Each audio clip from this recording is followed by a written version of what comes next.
Programme میں ایک بار پھر خوش آمدید ناظرین۔ پروگرام کے اس آخری سیگمنٹ میں ہم جو ہائی کورٹ کا آج کا فیصلہ ہے اس حوالے سے گفتگو کریں گے۔ حسن رضا پاشا صاحب سینئر قانون دان ہیں، وہ ہمارے ساتھ موجود ہیں۔ پاشا صاحب بہت شکریہ سر وقت نکالنے کا۔ سب سے پہلے تو آج جو ہائی کورٹ کا فیصلہ آیا ہے طارق محمود جہانگیری صاحب کے خلاف، میں اس پر آپ کی رائے جاننے کی کوشش کروں گا سر کہ جو گزشتہ چند روز سے گفتگو ہو رہی تھی، جو بیانات آ رہے تھے، یا اوورآل اگر آپ معاملہ دیکھیں، آپ سمجھتے ہیں کہ اس میں واقعی کوئی دباؤ کا فیکٹر کہیں نہ کہیں ہے، یا جو کچھ تاثرات دیے جا رہے تھے کہ ان کو استعفے کا کہا گیا تھا، یا آپ سمجھتے ہیں کہ نہیں فیئر ٹرائل ہوا ہے، ان کو فیئر ٹرائل کا موقع بھی ملا جہانگیری صاحب کو؟ بسم اللہ الرحمن الرحیم۔ دیکھیں اس فیصلے کے آنے سے کچھ سوالات اور شکوک و شبہات نے ضرور سر اٹھایا ہے۔ مثلا معاملہ آلریڈی سب جوڈس ہے سندھ ہائی کورٹ میں، وہاں سے ایک ریسٹریننگ آرڈر پاس ہو چکا ہے۔ نمبر 2، سپریم جوڈیشل کونسل میں ان کے خلاف ریفرنس پینڈنگ ہے۔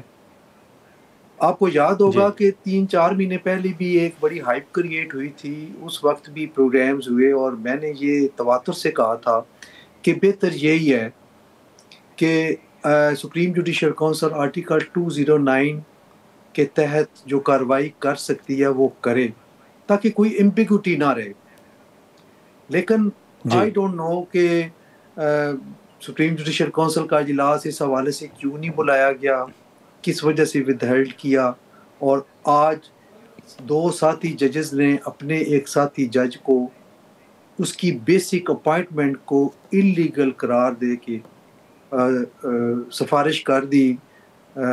لا منسٹری کو کہ ڈی نوٹیفائی کر دیا جائے۔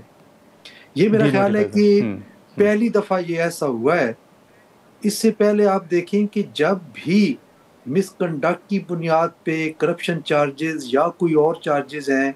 کسی جج کو نکالا جاتا ہے تو اس کے لیے ریفرنس فائل کیے جاتے ہیں اور وہاں پہ ان کو پورا موقع دیا جاتا ہے صفائی کا۔ سپریم کورٹ کے چیف جسٹس، سینئر پیونی جج، اور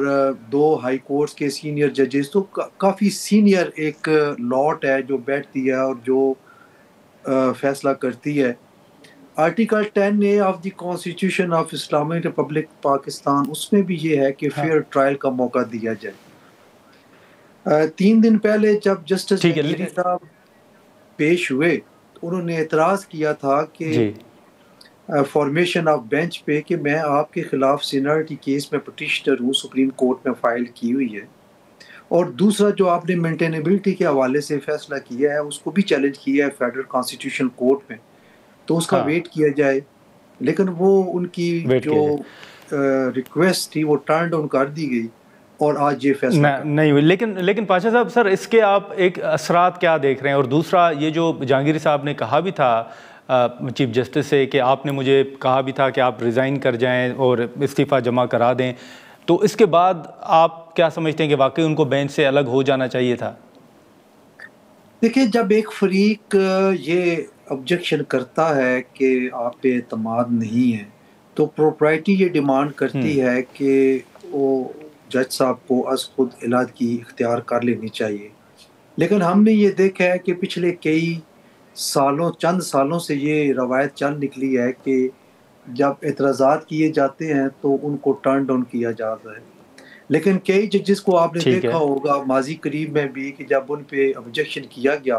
تو وہ بینچ نے تو ان کو نہیں کہا، لیکن انہوں نے از خود علیحدگی اختیار کر لی کہ جب ہمارے اوپر انگلی اٹھ رہی ہے، ہماری کریڈیبلٹی پہ کوسچن مارک کیا گیا ہے، تو ہمیں اس بینچ کا حصہ نہیں رہنا چاہیے، اور وہ والنٹیرلی ریکیوز کر گئے اور اس بینچ کا حصہ نہیں بنے۔ ٹھیک ہے، لیکن سر ایک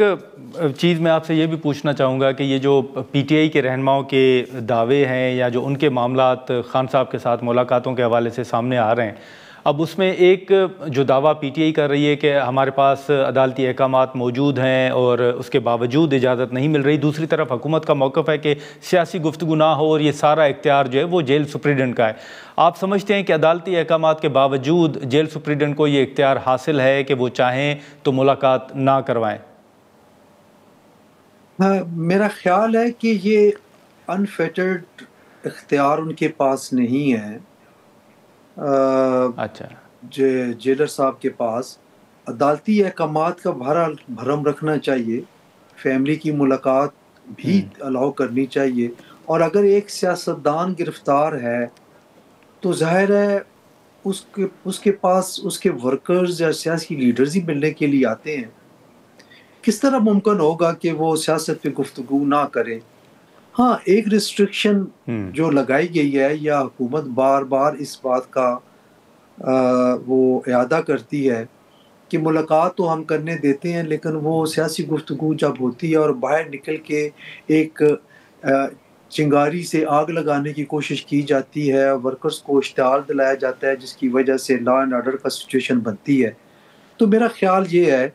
اسپیکنگ فار مائی سیلف، کہ ان لوگوں کو اوائڈ کرنا جی چاہیے۔ وہ ملاقات کریں، ملاقات کر کے آئیں۔ کوئی تنظیمی حوالے سے بات ہے تو اپنی تنظیمی میٹنگ میں، پارٹی کی میٹنگ میں بات کریں جی کہ بانی پی ٹی آئی نے